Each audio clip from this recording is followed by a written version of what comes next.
Hola. ¿De qué tema vamos a estar hablando, Artemio? A ver, presentemos. Vamos a hablar, tema, por favor. Bueno, yo creo que hay en desarrollo un ajuste en términos de ingresos muy notable y los últimos datos confirman claramente que esto está pasando, aumento de jubilación del 12% contra un aumento de la inflación que está por arriba del 42%, en torno al 42% anual, en torno al 47% anual.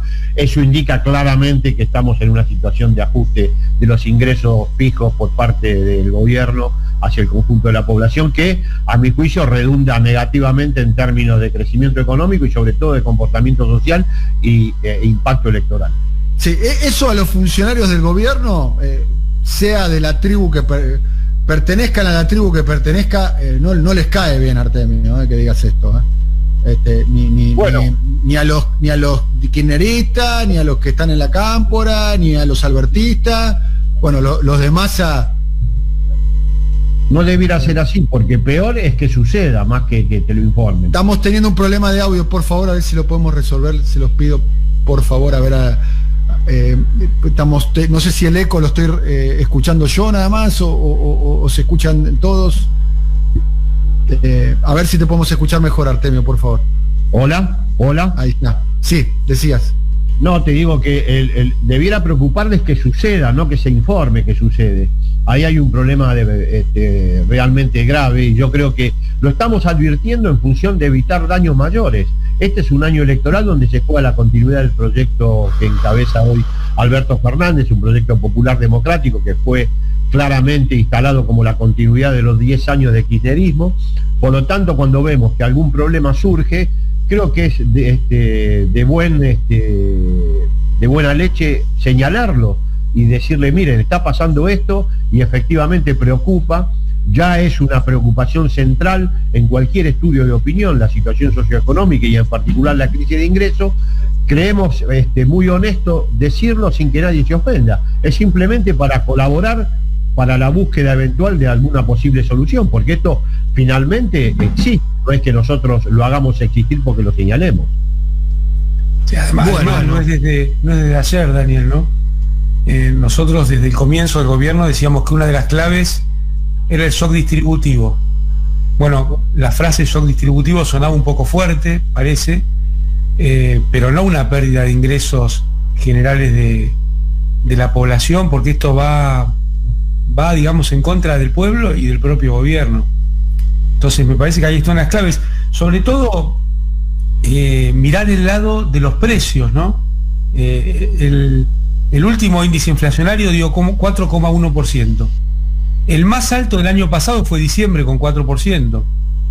Quiere decir que no estamos pudiendo mejorar esa situación y lo que es preocupante es que el crecimiento de alimentos sigue siendo por encima del crecimiento promedio, ¿no? Por ejemplo, veía en algunos medios el caso de algunos subiendo la manteca el 18,2%, o lo mismo las hamburguesas congeladas, 13,5%, o el arroz.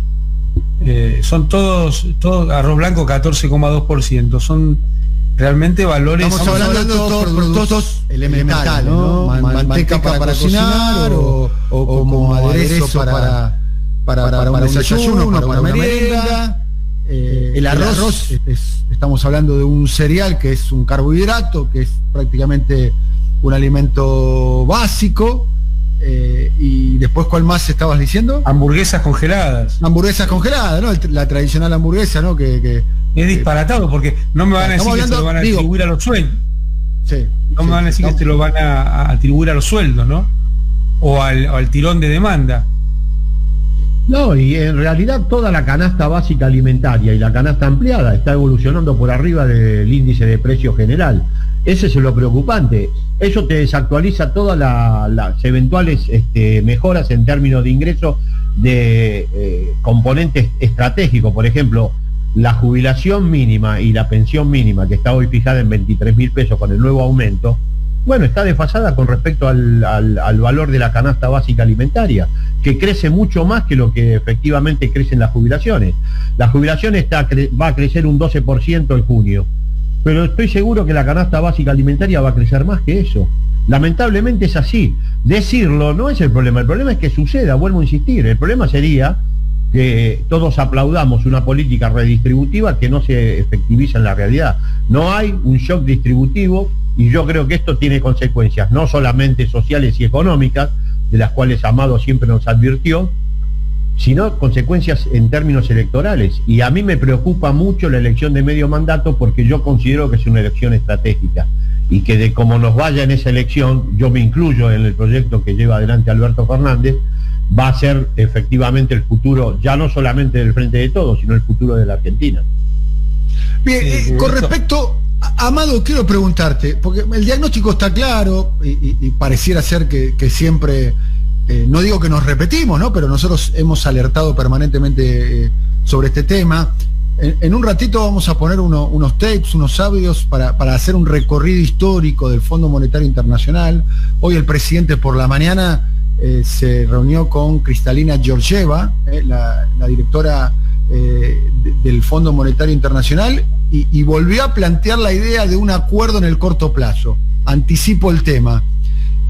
Pero el diagnóstico está claro. Alternativas, ¿qué se puede hacer? Porque pareciera ser que es una situación de jaque mate, ¿no? Que lo que más está presente en esta discusión es la idea del posibilismo. No se puede hacer otra cosa, ¿no? La verdad que no hay alternativas para hacer otra cosa, o porque el país está quebrado, o por las consecuencias del endeudamiento, o por la herencia del macrismo, o por la poca voluntad de los funcionarios.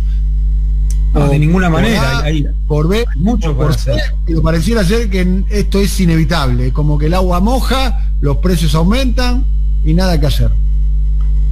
Yo creo que de ninguna manera. Hay mucho para hacer. Y, por ejemplo, hay un tema que no se termina de resolver y hoy vuelve a estar sobre la mesa, que es la tasa de interés. Por supuesto que es un problema heredado. Por supuesto que es un problema que tiene que ver con los niveles de endeudamiento que dejó Macri, y el gobierno y el Banco Central han hecho grandes esfuerzos. Pero todavía queda mucho por hacer, porque hay que buscar la forma. Busquemos un término, a ver, que le quede cómodo al mercado, de reperfilar el viejo asunto de las LELIQs, ¿no? Porque ahí cada mes de intereses son 2 IFE que se van. Entonces, eso es lo que realmente pone presión al dólar, y para que, entre comillas, dilatar la presión en el dólar, lo que se hace es pagar tasas de interés delirantes, que te impactan en el conjunto de la economía. Tanto desde el punto de vista de la demanda, de las y los personas que compran bienes y servicios, sobre todo semidurables y durables, como del punto de vista de las empresas que tienen que sostenerse en pie en una circunstancia tan difícil como esta, ¿no? En particular las empresas nacionales, porque las grandes empresas tienen formas de fondeo muchas veces en el exterior, muchas veces con mejor capacidad de negociación sobre el sistema financiero. Pero para el que tiene un pequeño comercio, un mediano comercio, o una actividad productiva mediana o pequeña, se le está haciendo muy difícil pagar la nómina, se le está haciendo muy difícil recomponer el capital de trabajo que le había destruido Macri. Entonces me parece que una de las claves, y que también creo yo tendría impacto en mejorar la tasa de inflación, es bajar drásticamente la tasa de interés. Bien, no pareciera ser que es la postura que está tomando el gobierno, y en particular Martín Guzmán, ¿no? Bueno, pero lo que estamos hablando es de propuestas desde adentro. Y como decía Artemio hace un rato, lo importante es ofrecer alternativas, porque lo que no puede suceder es que después digamos, si hubiéramos hecho tal cosa. Entonces acá lo importante es ir poniendo arriba de la mesa distintas propuestas, teniendo en claro que las decisiones las toma quien las tiene que tomar. Y yo creo que es parte de la militancia política llenar la caja de herramientas del presidente de distintas propuestas, y por supuesto no ofenderse ni enojarse si estas no se toman, sino seguir con toda la fuerza militando para que esto salga bien. Están haciendo converger, por ejemplo, salarios en torno al 35%, esa es la media de las paritarias, pero nosotros tenemos 18 puntos de inflación en los primeros 4 meses. O sea, ¿qué es lo que vos tenés que advertir? Bueno, por ese camino vamos a un ajuste salarial importante, porque es evidente que los salarios van a correr por debajo de la inflación. Hoy la inflación proyecta, insisto, 46 puntos a nivel anual. Y bueno, una paritaria de 35, obviamente los hechos me exhiben de todo comentario, pero es lo que está pasando. Y no hay que enojarse con lo que pasa, sino que hay que tratar de modificarlo. Enojarse con lo que sucede siempre fue la mejor receta para fracasar. Y además, en una circunstancia en la cual los números fiscales se van haciendo, digamos, contrayendo el déficit. Quiere decir que desde Hacienda no hay un esfuerzo para recomponer los ingresos de la población. Bien, mientras tanto, en otro lugar de Ciudad Gótica, Diario La Nación, Santiago D'Apelo, enviado especial, Fernández se reunió con Georgieva y apunta a un acuerdo en el corto plazo. Vamos a poner un tape, y vamos a escucharlo obviamente, de cómo fue el vínculo de los diferentes presidentes con el Fondo Monetario Internacional. Arrancamos con Menem y Cavallo, y lo sumamos ahí a Duhalde, y también está seguramente va a estar ahí Mauricio Macri. Veámoslo y escuchémoslo. Teniendo en cuenta el comunicado del Fondo Monetario Internacional, el préstamo de facilidades ampliadas, el inicio de las negociaciones de un plan Brady para nuestra deuda externa. Acompañado por el ministro de Economía, Domingo Cavallo, el director gerente del Fondo Monetario Internacional. Continuar con el esfuerzo de modernización del Estado, el esfuerzo de ajuste estructural. Los atrasos e intereses que se siguieron acumulando se compensaron con las reducciones de deuda logradas a través de las privatizaciones de Entel y Aerolíneas Argentinas. La deuda se reducirá en más de 10.000 millones de dólares gracias a las quitas conseguidas a través del plan Brady y de las nuevas privatizaciones. Ninguno, hace 6 meses que busco trabajo, tengo 3 chicos, no sé qué darle. ¿Sabés lo que pasa? Que un día a la mañana me voy a levantar, lo voy a ver a Bush levantando la bandera de Estados Unidos en Argentina, porque así va a pasar, hermano. Conversando con el presidente. Bueno, el enviado del presidente Bush, que vino con una delegación de primer nivel, la colaboración de Estados Unidos al tema del análisis del Fondo Monetario. Hemos sido y somos socios, aliados de Estados Unidos. Cuando digo que podemos pagar el 25% de la deuda, estoy hablando con la verdad. Y digo que si se paga más, se va a pagar como en la década del 90 con el hambre del pueblo, y será un nuevo genocidio sobre las espaldas del pueblo argentino que nosotros no debemos volver a permitir. El Fondo Monetario Internacional sigue reclamando políticas de ajuste e inclusive amenazando a países como la República Argentina. Yo quiero decirle a la titular del Fondo Monetario Internacional que esto es la crisis económica y política más grave que se tenga memoria desde la década de los años 30. El Fondo Monetario Internacional viene tratando de organizar la economía desde la década de los años 80. Crisis tras crisis no logra hacerlo. Sin embargo, parece que los únicos que deberíamos criticarnos somos los países. No he escuchado ninguna autocrítica. Decidimos terminar con esa deuda de 50 años y le dijimos que al Fondo Monetario Internacional la Argentina paga, la Argentina se libera, la Argentina construye su destino.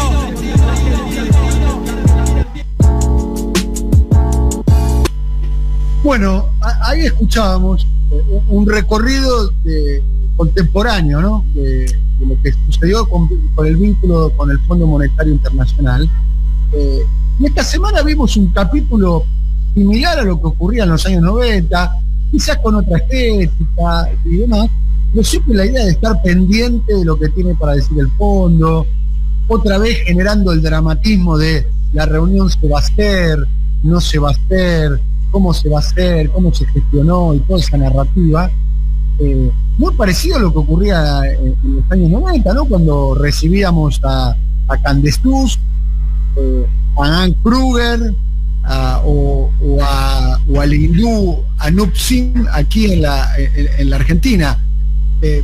no ha cambiado mucho, ¿no? Esta semana, por lo menos, lo que yo he visto con respecto a la expectativa de la reunión con Kristalina Georgieva y demás, no hay un cambio muy notable con respecto a lo que ocurría en aquellos años. No digo que Alberto Fernández sea igual que Menem o que Macri, de ninguna manera, sería injusto decir eso, pero pareciera ser que el vínculo que se estableció no noto demasiadas diferencias en el sentido de en un punto sometimiento a las políticas emanadas por el Fondo Monetario Internacional, teniendo en cuenta que el fondo además a todas luces es corresponsable de la crisis que está viviendo la Argentina con respecto al endeudamiento, ¿no? Ya lo hemos dicho acá N cantidad de veces, pero el acuerdo con el Fondo Monetario Internacional fue un acuerdo absolutamente récord, inédito en la historia del fondo, ¿no? Sí, a medida. Y a medida. Si me permitís, Daniel, no sé si tenemos tiempo a hacer un poquito más de historia de lo que vimos. Porque, ¿cómo entró Argentina al Fondo Monetario? Perón, cuando ganó sus primeras elecciones, el presidente era Farrell en ese momento, y entre que ganó las elecciones Perón y que asumió, mandó el proyecto de ley para que Argentina se incorporara al fondo. Y durante todo el periodo, los dos periodos, uno trunco, de Perón, esa ley no se puso en vigencia. Ahora, fue con la revolución fusiladora, de la mano de Raúl Perevich, que Argentina entró en el fondo. Ese es el primer episodio para entender la relación entre las clases dominantes de Argentina y el Fondo Monetario Internacional. Obviamente Perevich tenía una lectura de los temas de las tarifas de los servicios públicos similar al debate que estamos viendo ahora, y por supuesto obtuvo un préstamo del Fondo Monetario Internacional. Entonces, de ahí en adelante, los episodios que acabamos de mostrar en el conversatorio, donde hay otros puntos altos, como el caso de Martínez de Oz con la dictadura genocida cívico-militar y el Fondo Monetario, o el gobierno de la Rúa, que tanto en la versión machinera como en la versión Cavallo, el que mandaba era el Fondo Monetario. Y el broche de oro de esta situación fue lo de Macri con Duhovne, ¿no? Donde Argentina hoy es el peor país del mundo en cuanto a deuda con el Fondo Monetario Internacional. La contracara de esto, Néstor y Cristina, como se vio antes. Y vos fíjate, ¿no? Cavallo decía, hemos logrado reducción de deuda producto de la privatización de Entel. Claro. En realidad no había una reducción de deuda. Se había rifado el capital de los argentinos para pagar parte de la deuda. Muy distinto a cómo se hizo en el 2005 y en el 2010, que fue... Pido la palabra, Amado. A ver, lo que estamos viendo ahora con la descripción que hizo más temprano Artemio, ¿no? Diciendo la palabra maldita, ¿no? La palabra que no se puede decir, que la palabra ajuste. Parecía ser que el plan de Guzmán es mejorar las cuentas públicas para tener un buen perfil de repago de la deuda generada, entre otras cosas, por Macri. O sea, en realidad pareciera ser que el objetivo fundamental de Guzmán pareciera ser que va en ese sentido, ¿no? Ajustar las cuentas públicas para que el Fondo Monetario le apruebe un acuerdo. Yo creo que es explícito lo de Guzmán. No es que pareciera. ¿Explícito en qué sentido? Y cuando él habla que la bandera del superávit fiscal y la importancia que le da al tema de la negociación con el fondo y cómo encaró antes que nada la negociación con los bonistas extranjeros, que era una situación, por supuesto, que había que resolver, pero no era prioritaria en la economía argentina, como está quedando demostrado. Yo creo que es explícitamente esto que vos decís. Claro, las prioridades, el programa tiene otras prioridades. No, que las prioridades son otras. A mi juicio, no cabe ninguna duda que la prioridad en Argentina es mejorar los ingresos de la población. En estas condiciones eso no está pasando, Artemio. Bueno, pero por eso digo que las prioridades del Ministerio de Economía son otras. Es evidente que Argentina no puede transitar ni un minuto más con este nivel de ingresos. Está claro para cualquiera que estos niveles de aumento salariales en torno al 35% no se corresponden efectivamente con la realidad. Este aumento del 12% de jubilaciones no se corresponde con el real deterioro del poder adquisitivo de jubilaciones y pensiones. Eso es evidente para cualquiera. No hay que ser un gran analista para darse cuenta que acá hay una crisis de ingresos descomunal solo superada por la crisis de enero del 2002 y que hay que resolverla, como la resolvió Néstor Kirchner, que planteó como prioridad de su gobierno la mejora en términos de ingresos y la generación de empleo. Primero que nada. El otro tema que tiene que ver con esto que está diciendo Artemio, la parte que salió de CFK cuando era presidenta, que por el muro que había atrás era en Naciones Unidas, estaba hablando con claridad de la crisis que había en ese momento global. Claro, la profundidad de la crisis y del rol del Fondo Monetario en esa crisis, ¿no? Y bueno, por supuesto que en ningún momento es comparable, y este momento es delicadísimo, durísimo. Es peor. Por lo que dejó Macri hoy y por la pandemia, por las dificultades económicas que esto genera. Pero también está claro que Argentina, cuando salió aumentando los ingresos de la población. Y la contracara de esto es lo que sucedió en el final del gobierno de la Rúa, que como había problemas fiscales, se hizo un ajuste, ¿se acuerdan, no?, de lo que se llamó ley de déficit cero, sí, que era sacar el 13% a todo el sector público, incluidos docentes, investigadoras, jubiladas y jubilados, etcétera. Y la cara de eso fue Patricia Bullrich, Gerardo Morales, por supuesto Cavallo, Sturzenegger. Pero Argentina terminó peor, no mejor. No es que este ajuste le sirvió a Argentina para salir. Hubo 60 asesinados en las protestas de diciembre por el gobierno de la Rúa. En el gobierno te dicen no hay ajuste, porque tenemos la tarjeta alimentar. No, bueno, pero estamos hablando del conjunto de la población. Eso llega a un sector y bienvenido que llegue, y sería mejor que la aumenten, y yo creo que está muy bien mejorar esas transferencias. Ahora, la sociedad argentina tiene otros sectores donde eso no llega y efectivamente están en situación crítica. Sectores medios bajos, que son los que garantizan casi el 70% del voto al frente el frente de todos. Es evidente que no están percibiendo esas mejoras, que están por afuera del sistema clientelar o el sistema de transferencia de ingresos habitual sobre los sectores populares, que vuelvo a insistir, está muy bien que sea y habría que mejorarlos más. Eso es un sector de la población, ni siquiera el sector mayoritario. Estamos hablando del conjunto y por eso, claro, hablamos de ingresos de la población. Exactamente. Pero mira, para mí, dentro de todo este asunto empiezan a aparecer algunas señales que a mí me gustan.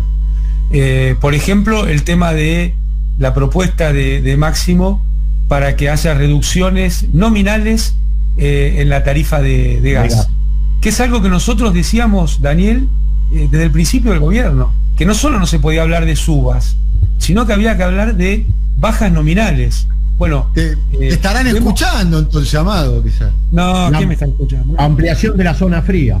Igual no importaría si me escuchan o no, lo que importa es que las políticas se vayan sucediendo. Entonces, bueno, pero déjame decir esto, por favor, humildemente. La primera persona que dijo que las tarifas no solo no tienen que aumentar, sino que nominalmente tienen que reducirse, después de, en algunos casos, el 500% de aumento en dólares durante el gobierno de Mauricio Macri, fuiste el que está aquí, perdón, A ver, ¿cómo es? Nos perdimos en este triángulo. No, pará, ahí está. Ahí. El que está ahí en este caso sería a mi derecha, este que está acá. No puedo estar acá, pues. Escuchame. No, que está acá, pues. Hacete cargo, papi. Pero también sonaba como una locura. Algo vos también, pero Amado, cuando lo planteó Amado, sonaba como una locura, algo imposible de implementar. Sin embargo, ahora hay un proyecto de ley generado por Máximo y corroborado por Sergio Massa, que efectivamente... Por eso es muy importante, claro, porque más allá de lo que está sucediendo es el rumbo. Y a mí me parece que hubo algunos hechos de rumbo muy propicios en estos días. Uno es que, bueno, el presidente del bloque de diputados, pero además va acompañado de una declaración del PJ de la provincia de Buenos Aires que dice que no más tarifazos con nuestro gobierno, como que de ninguna manera va a ser lo mismo que hizo el gobierno de Macri. Entonces ya ahí tenés un eje que a mí me parece central cuando se definen los ingresos reales de la población y también la capacidad productiva de las empresarias y los empresarios argentinos, porque las tarifas son un insumo básico de toda la actividad productiva. Entonces no tenemos que mirar solo la demanda, las familias demandando servicios públicos o siendo usuarios de servicios públicos, para decirlo más correctamente, sino también el impacto que esto tendría en la actividad productiva. Entonces ahí me parece un punto fuerte, muy fuerte, en lo discursivo y en lo político, desde personas que son muy importantes en nuestro espacio político. Primer hecho.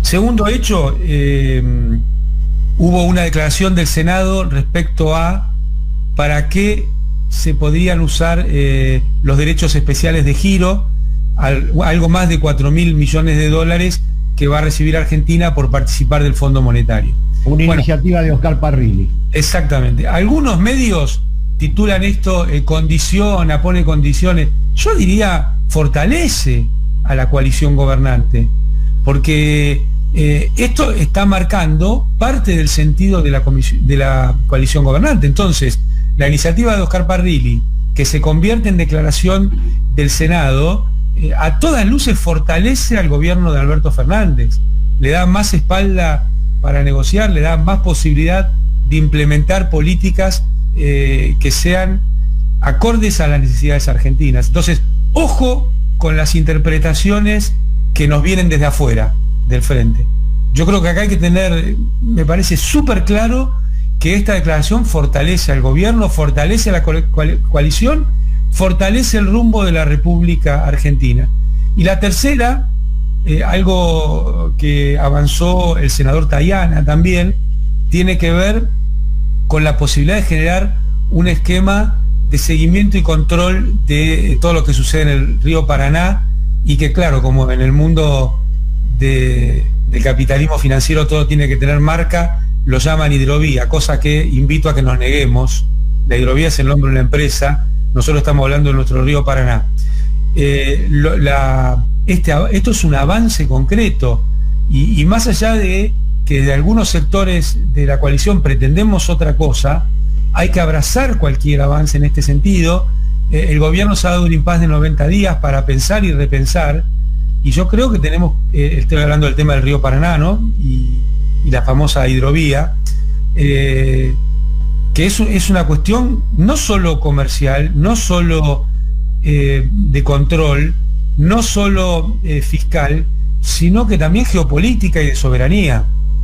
Entonces es muy importante estos 90 días que se ha dado el gobierno, es muy importante este avance desde el Senado, y me parece que nos tiene que invitar a militar más fuerte en crear conciencia popular alrededor de este tema. Y el resultado será el que sea, pero nosotros tenemos que hacer todo lo que podamos para que el resultado propenda a las políticas nacionales, porque, como bien marcaba la Constitución del 49 y toda la doctrina peronista, los recursos estratégicos que tiene la nación tienen que estar llevados adelante por el Estado Nacional.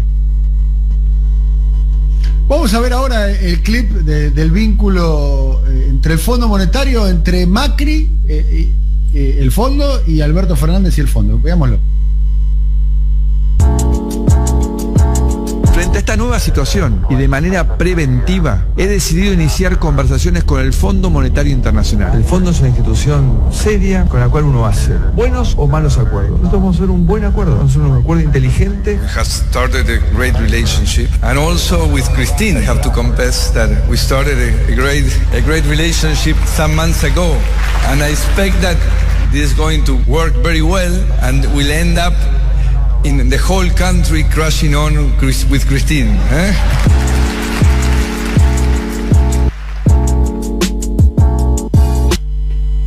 Bueno. En verdad encontré en el presidente Macron un buen amigo. Gracias, querido amigo presidente de España. Gracias, mi querido primer ministro y amigo. Y yo quiero públicamente agradecerle al presidente de Francia porque en todo este tiempo las tareas de negociación que llevamos adelante con el Club de París y con el Fondo Monetario, siempre Francia nos acompañó. Durante estos meses largos, también en la cumbre iberoamericana, trabajamos desde el gobierno de Argentina, el gobierno de España, por revisar, por ejemplo, el mecanismo de sobretasas que tiene el Fondo Monetario Internacional y que está evidentemente dañando y mucho las posibilidades económicas y financieras de Argentina. Nosotros esto lo apoyamos. Al presidente Alberto Fernández todo el apoyo de Portugal en este tema y que intentaremos de también sensibilizar el FMI para que al menos durante esta crisis se pueda suspender este sobrecargo. Llegué y me encontré un país desfolteado, una economía con 53% de inflación. Cuando quisimos empezar a tomar oxígeno y poner en marcha eso, vino la pandemia. Bueno, dentro de tanto malo, gracias a Dios que en el fondo estaba Kristalina Georgieva.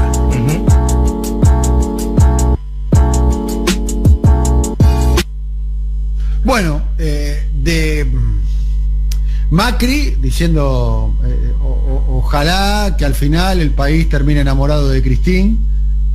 Cristina era... ¿Viste que dicen que Macri habla mal en inglés, que tiene mala pronunciación? Sí. Igual lo hace bastante mejor que en castellano. Y más de corrido. Bien. Y por otro lado lo veíamos ahí al presidente Alberto Fernández celebrando que bueno, que dentro de las cosas malas que le pasó a la Argentina, por lo menos le pasó una cosa buena, que es que está Kristalina Georgieva como directora del Fondo Monetario Internacional, ¿no? Y sí, pero el único que planteó claro, los únicos que plantearon claro que todo acuerdo con el fondo finalmente lleva adelante el despliegue de un proyecto económico que perjudica notablemente a los sectores populares fue por un lado Néstor, cuando se independizó pagándole la deuda, y Cristina, que lo señaló una y otra vez diciendo que era una crisis sistemática sostenida por la réplica de los modelos de gestión que propone el fondo. Yo creo que está claro que el apoyo por otro lado de Macron y eventualmente de Pedro Sánchez son dos gobiernos que tienen muchos problemas domésticos. Macron tiene un repudio de un sector muy importante de la sociedad francesa por el ajuste que está llevando adelante, y lo mismo le pasa a Pedro Sánchez, sino que lo diga Pablo Iglesias, que mirá cómo voló por el aire por haber armado una coalición de las características que armó con el gobierno del PSOE. O sea que vale el recuerdo, además, Artemio, que Macron y Pedro Sánchez también apoyaron el acuerdo del fondo de Mauricio Macri. De Mauricio Macri. Por eso. Así como apoyan uno, apoyan otro, ¿no? Igual no es que se opusieron al acuerdo de Macri y ahora apoyan al Alberto Fernández. Vale recordar eso. Sí, es cierto. Y vos sabés que yo no soy proclive a que haya un acuerdo rápido con el fondo de ninguna manera. Por lo menos hay que esperar a ver qué mundo nos deja la pandemia, porque no se sabe sobre qué bases estaríamos acordando y para qué mundo, ¿no? Pero yo te diría que la actitud en estos cortitos espacios que pasamos recién, la de Macri y la de Alberto Fernández son opuestas, hay que decirlo. Porque Macri celebraba un acuerdo pésimo y destructivo para la Argentina, y además pedía al pueblo argentino que abrace fuerte a Christine Lagarde. Yo cuando vi que hablaba tanto de Christine me asusté, porque dije, ¿de quién está hablando este hombre? Pero Alberto Fernández está haciendo una gira convocando a sus pares a que acompañen a Argentina en una negociación, que después, bueno, veremos cómo sale, pero me parece que la actitud es la contraria, y esto hay que decirlo, ¿no? Porque se vio a los líderes acompañando a Alberto hablando del daño que le hacen a los países la sobretasa del Fondo Monetario, y bueno, que juntar masa crítica de otros países para enfrentar una negociación es importante. En ese sentido me parece que está muy bien lo que está haciendo el presidente Alberto Fernández. Después creo que no hay que apurarse en cómo se negocia ese acuerdo, porque si realmente el acompañamiento de Macron se termina concretando y el vencimiento del Club de París, en el cual, digamos, Francia hace un poco de administrador, pero no forma parte de los principales acreedores, logra llevarse a cabo, bueno, me parece que nos sigue dando más piernas para tener una mejor negociación con el Fondo Monetario. Lo que creo que no hay que hacer es apurarse en un acuerdo de este tipo. Sobre todo hay que saber bien claro qué se lleva Argentina de ese acuerdo. Ese es el punto que uno tendría que preguntar. ¿Qué se lleva Argentina de ese acuerdo? De una situación que Macri nos dejó realmente muy, muy mal, y además en la cual Alberto Fernández tuvo, me parece, la visión política y la valentía de iniciar una denuncia penal sobre esto. Entonces, me parece que un acuerdo rápido borraría el efecto penal, político y simbólico de esa denuncia. Bien, Artemio, ¿algo como para cerrar?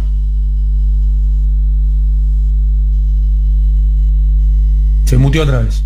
Creo que estás muteado, Artemio. A ver, por favor. Las actitudes de los presidentes son distintas, evidentemente, pero la interlocución es con el mismo Fondo Monetario de toda la vida. Y creo yo, esta es una apreciación absolutamente personal, que no va a haber ningún cambio en cuanto a los modelos y a las recetas que ofrece, más allá de alguna circunstancia de mayor escucha que pueda plantear Cristalina Georgieva. Nada bueno se puede esperar de un modelo que replica lo que pide el Fondo Monetario para el conjunto de los sectores en Argentina, de sectores sociales.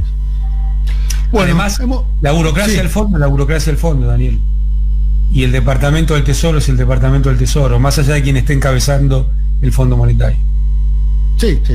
En particular pareciera ser además que no han asumido ninguna responsabilidad, ¿no? En ese préstamo a sola firma, sin pasar por el Congreso, ¿no? Increíblemente, ahora el Fondo Monetario Internacional, según trasciende, ¿no? Porque no lo explicitaron, pero según trasciende, dice que el próximo acuerdo con ellos, para pagarle, tiene que pasar por el Congreso. Increíblemente. ¿Empiezan a hacer campaña por Macri, decís vos? Bueno, ¿por qué empiezan a hacer campaña con Porque vos viste, no, bueno, vuelven. Vos viste que el presidente tuvo definiciones para mí muy importantes para el rumbo de la Argentina. Una es respecto a que el fondo hizo un préstamo para sostener y para mejorar las chances del gobierno de Macri. Eso lo dijo con todas las letras.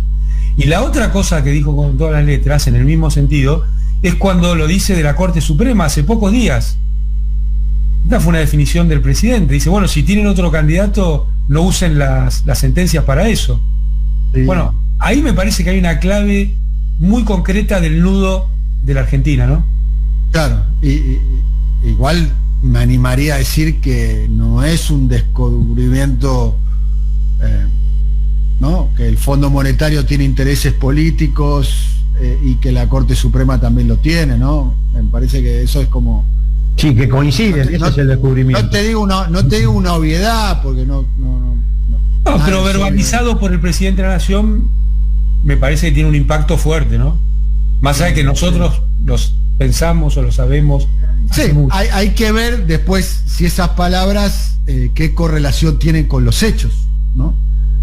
Porque vos bien planteás, Amado, que el presidente en la Asamblea Legislativa, en la apertura de las sesiones ordinarias, planteó la denuncia penal, la investigación penal por el endeudamiento con el Fondo Monetario Internacional, pero eso fue el 1 de marzo, hoy estamos a, ¿qué día es hoy? 11 de mayo, no, ¿qué día es hoy? Perdón, 14 de mayo. 14, sí. Bueno, ¿qué iniciativa se hizo en ese sentido desde el punto de vista político y judicial?